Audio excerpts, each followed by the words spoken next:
So, in the name of the stone, in the name of the Al-Aqsa Mosque, the spirit of the Quran is betrayed. That is to say, the foundation of the Quran, the universality of the Quran. So, this universality is being trampled upon, meaning to work for the good of humanity. It seems to me that Jews are part of humanity. To me, it seems, for me, they are part of humanity. So, at some point, when there is a conflict, and even if the conflict is heavy, we say, wait, we cannot betray what God expects from us. God has entrusted us with a deposit, just as He has entrusted it to the Jews, Christians, etc. Therefore, we all have our share of responsibility. The deposit is, in reality, shared with us. God has sanctified life. He has not sanctified the Al-Aqsa Mosque. But we have sanctified the Al-Aqsa Mosque while we trample on the universality of Islam. This is what I denounce. I am not calling for anyone. I did not say that the Palestinians should be deprived of their lands, their rights, etc. I tell them, look, this is what I think. Get the hell out of here. Get the hell out of here. Give yourselves the means to reclaim your lands. Trust in God. If the Jews betray God, the hand of God will strike them, and they will render to Caesar what belongs to Caesar. There are other ways to recover, but for that, you must deeply believe in God, saying God is just. But God is just, and He is with you when you respect the rules. At least, you make the effort to respect them. After all, everyone makes mistakes. I say, we should not condemn someone who has made a mistake. Never. We should forgive them. They made a mistake. But not someone who is mocking the world. That is not the same thing. But we have all been mistaken. We are still mistaken, and we will be mistaken again tomorrow. You see, someone who sins should not be condemned. They should be helped to rise again.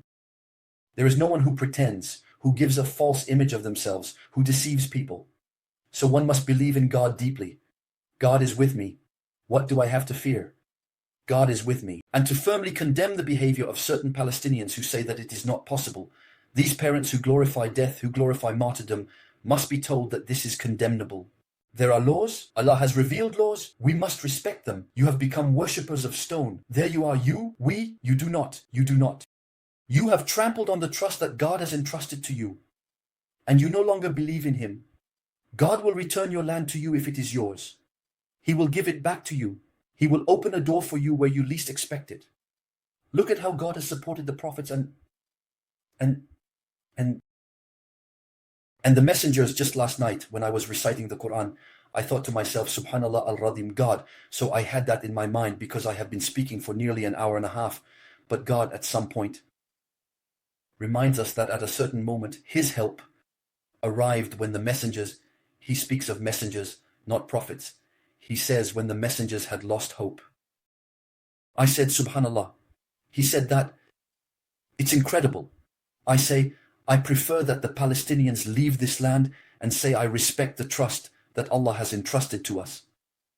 I am patient, but I work to assert my rights and remind the world that this land is also mine. And to help them with that, and God will render to Caesar what belongs to Caesar. And the Jews must question themselves. To say, here it is, God has entrusted us with a deposit, what do we do with it? Do we also believe that the end justifies the means? Are we also allowed, in the name of our promised land, to kill, lie, and polish ourselves, etc.? By God, I want to put everyone face to face with their responsibilities. Apparently, this bothers some. And my videos, this one too, at some point, it will jump because I think I press where I really collapse. I put everyone face to face with their responsibility. Me, like everyone Olympic. Me, like everyone. In any case, I have felt my purpose, and if I am wrong, it doesn't matter, because God knows that I am sincere in my journey. I believe in what I say. So I say, here it is, I am fed up with these people who, in the name of their religion and beliefs, mock and mercilessly trample and utterly disregard the holy teachings of the Quran.